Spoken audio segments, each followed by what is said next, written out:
Welcome back to Busted Open. Dave LaGreca, Doug Mortman, Dean Ambrose. Excited to speak to this man in a big time, going to be a brutal ladder match. Could steal the show. Dean, welcome aboard. Great to have you. Hey, what's happening, man? How you doing, man? This is a far cry from the Ace Arena in Union, New Jersey.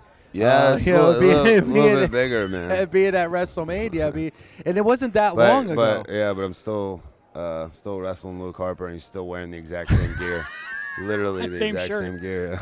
It's crazy, but seeing you in that type of setting, and then just a few years here, you're at the biggest event in pro wrestling, in WrestleMania. What was that jump like, and what's it going to be like on Sunday when you're in front of all those people? I mean, I was prepared for it because I'd been preparing for so long. Not just for 10 years or whatever.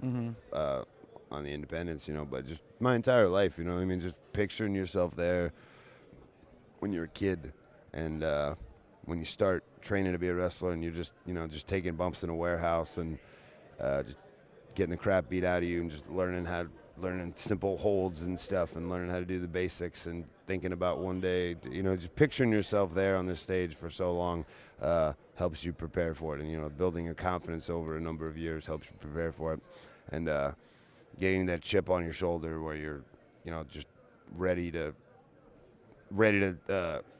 kick open any little crack in any door, you know what I mean? That helps you get prepared, too. So, by the time I got to WWE, I was like, I had no fear, I mean, there's an adjustment period for everything, you know what I mean? Yeah, being on live on Monday Night Raw for the first time can be a little jarring, because there's a lot going on, But for me, I had no hesitation period. I was like, all right, let's do this. I've been waiting to be on the main event of this pay-per-view or Raw or whatever for, I'm trying to get here for 10 years. Just ring the bell. Let's go. Ring the freaking bell, So WrestleMania was like, all right, cool. Well, yeah, it's comfortable. You know what I mean? It's just I belong here. You know what I mean? And it should be cool. I'm looking forward to Sunday too, because I just walk out by myself for the first time at WrestleMania, and it'll be kind of like the other 2 years, kind of like being in the Shields, kind of like being part of a football team. We did the come through the crowd thing at these WrestleManias, and getting ourselves all pumped up and all right, you're part of a team. But this year it'll just be kind of this is the first year that kind of the 16-year-old kid who started this will walk out by himself at WrestleMania, represent myself, which there's something cool about that I like about this year, and this year my spot at WrestleMania this year is it's mine, and I earned it, whether it's the best spot on the card or not. Everybody obviously wants to be in the main event and be the top billed match on the show, whatever it is, but to me, I wouldn't want to be anywhere else on this card, and but no matter what it is, whether I was in the first match, second match, this is my spot at WrestleMania that I earned now, because everything I have from here on out is mine, that I earned, that I can 100% enjoy the spoils of, and I don't have to share with anybody else, kind of thing. So I'm very, very excited about it. You mentioned that right out of the gate you're ready to go. I mean, like you said, you were on the indie scene for a decade, and doing quite well. So take us back to making the jump to WWE, because what I'm interested in is not so much were you ready, but was WWE or NXT or developmental, were they ready for you? And were they like, hey, this is how we do things around here? What was that transition like? Well, for me, it was actually pretty easy for a couple of reasons. The guys they had at the time, it was FCW, so. We got Dr. Tom was there, Norman Smiley, Joey Mercury, and all guys that I got along with and vibed with really well. And for the minute I got there, after 2 weeks, I pretty much had carte blanche to do whatever I wanted, every day. Wow. More or less, because they're they were like, oh, you're not a guy training to be a pro wrestler or a football player coming to learn this or whatever. You are a pro wrestler. Or just a schmuck kind of crappy guy playing wrestler, guy who likes to think of himself as a wrestler, but really he's just imitating The Rock or something like that, because there are a lot of those, in development all the time. But when I got there, they're like, oh, he's a legit, he's a pro wrestler, he knows what he's doing, he lives the life, he he knows what, he just knows. It was like, they saw me as like a peer. Maybe not exactly, but, more on that level. So they were like, oh, okay, so I do whatever, train, do whatever I want in the ring. They, you know what I mean? I had free reign. So I actually had looking at the time, I was frustrated a lot, but, looking back now, it was kind of a really nice golden time in developmental, especially because I didn't know I'd ever get out of there. So I was able to do, I took the work I did there very seriously, because we were we'd have FCW TV shows. It's not like NXT now. They got all the exposure, and it's great. They got fans and their own shows, and they're doing 5,000 seat arena tonight. They were just telling me. So you didn't have the WWE Network either. Yeah, we felt like we were the ugly stepchildren of WWE. Me and Seth Rollins would be having matches down there, and Roman Reigns was down there at the time, and Cesaro was down there for a period.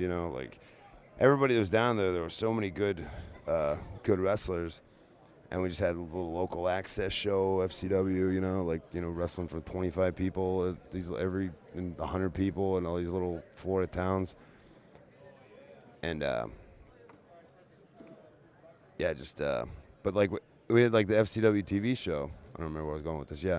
And, Dusty Rhodes is the booker, so, I'm looking at it okay, this is just a stop along the way. I'm stopping through the Florida territory to work for Dusty Rhodes, just kind of thought of it like that, I was able to do some stuff I was really proud of there. So I actually had a pretty good time looking back now in developmental, but I don't think that, they didn't have anybody anything remotely like me when I got there. And and that's what I was thinking. I remember that last show you did at BB King's when you were leaving the indie scene and you were moving on. I was like, and probably this is the perception more of the fan than the actual wrestlers and performers, is boy, is he going to be able to make that transition? Always thinking about making a transition, but from what you're saying, it's pretty much you're being yourself. You attracted, like you said, Dr. Tom Pritchard to the way that you already were, which was a pro wrestler. Yeah, I mean, it's plus that just comes with having experience, you know what I mean? Mm-hmm.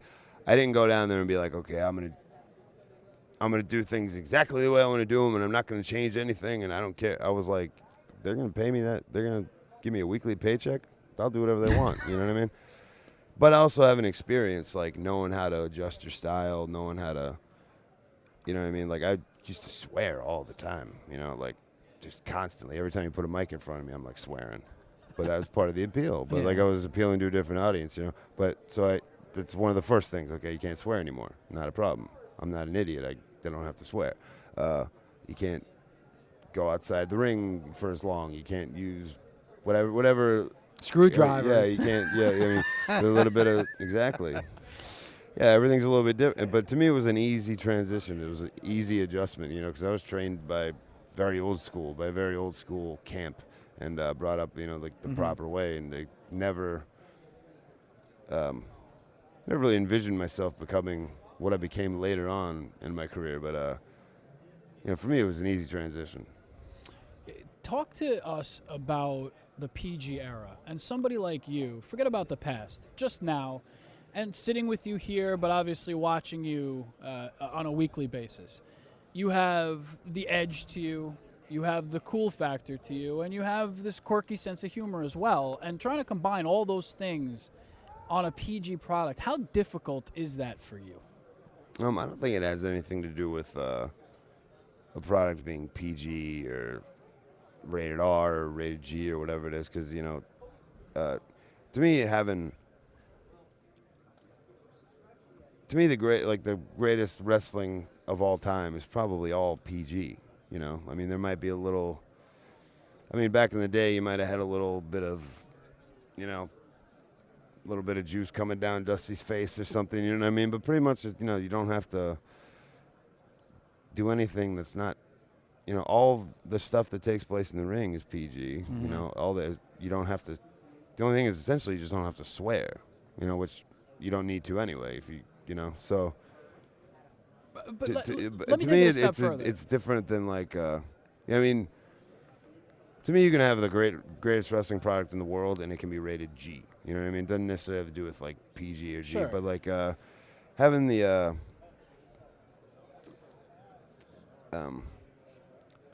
There are a lot of times where I have to get reeled back in. Okay. Well, reeled back where in. I'm like trying to take things a step a little bit farther than is necessary or whatever. Because I always just want to go like to the next level and do something a little more, a little more extreme or a little bit. And sometimes it's not the best idea. Sometimes I just want to do it just to try it. You know what I mean? Sure. So. But what about certain things that you get? Like, would you envision your character wheeling a Coney Island hot dog cart down the thing and squirting ketchup and mustard? You know, that I wonder, from somebody as talented as you and somebody that we loved as this edgy guy that wants to attack people but also can talk with the best of them, where you fall in terms of the creative. Yeah, I'm not the biggest fan of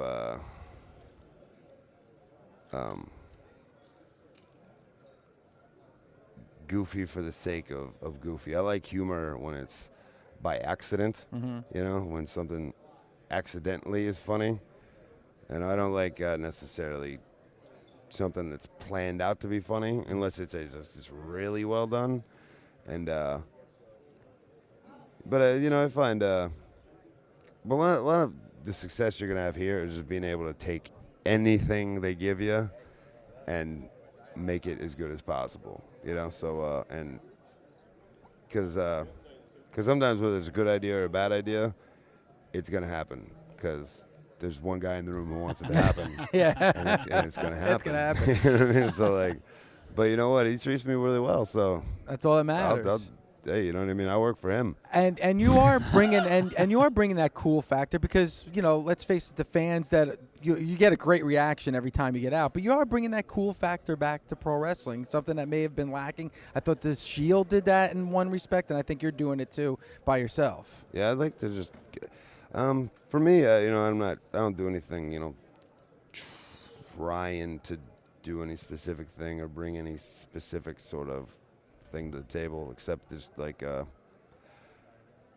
if I just go out there and do what I do and try to be authentic on a day-to-day basis. If I'm in a bad mood, if I'm in a very, very salty mood, I'm going to walk down to the ring very, very salty. Or if I'm in a situation that calls for me to be in an all-business mood, that's how I'm going to walk to the ring. You know what I mean? For me, I like to bring a little bit more back of the I don't like how much of a kind of a routine circus is in town tonight kind of performance thing where our entrance is the same every single night. And, you know, we got to do our little shtick every single night, and everybody does the same routine every night. And you know, I don't like how it's like, you know, every show looks and feels exactly the same as the last one, you know, and every match tends to look and feel exactly the same as the last one. And, you know, I like to try to just bring that, I like that old school wrestling thing of like that romantic vision of, you know, like those old cowboy wrestlers just rolling into town, chomping on cigars, throwing beer cans out the window, rolling right into the arena, fighting, blood, teeth flying everywhere, you know, getting back in the car and driving on to the next town, and just like a whirlwind came in and you have no idea what happened, you know, like that's the kind of, you know, that kind of just ass-kicking mentality is what I guess that's what I like to try to bring to the table. You know, I don't know, you know, but like I don't know if I'm always successful, but yeah, but that's pretty cool. Last one for me. Yourself, Roman, Seth, your singles careers. I mean, Roman's in the main event of WrestleMania. You know, Seth is a huge guy. You're huge. So your singles offshoot, you can't really deny what you guys have done post-Shield. But should the Shield have ended when it did, or how much more could you guys have done as a group? Well, because I get that question so 800 much times a day. Then that tells me that it was the right decision, because it's still talked about that much. You know what I mean? Like it's like a polarizing thing, I guess is the way the guy put it earlier. And to me, the good thing about it is we never had a downswing. We just went out at our peak. It's, you know, when you hit your best joke, you walk off the stage, kind of thing. Don't come out for an encore if you can't follow your last song, kind of thing. You know, so we went out without ever having to be on a downslide. Like, there was never the point in time where it was like, man, the Shield's getting kind of stale. They should do something different with those guys. You know what I mean? We never got to have that period. So I think it was, I liked that it was in and out and done and never got to, like, get boring, So Something to be said for that. yeah, I think going out on top, you know what I mean? You play a song you don't think you're going to follow, walk off the stage, you know what I'm saying? I am sure this man right here is prepared for a brutal ladder match, IC Championship overhead. We're excited to see it. I'm sure you've been in equally as brutal matches, but I think this could be a show stealer on the grandest stage of them all. I'm sure you're excited. We're excited for you, and thanks for taking the time. Oh, no problem, man. Anytime. Thanks. Rock and roll.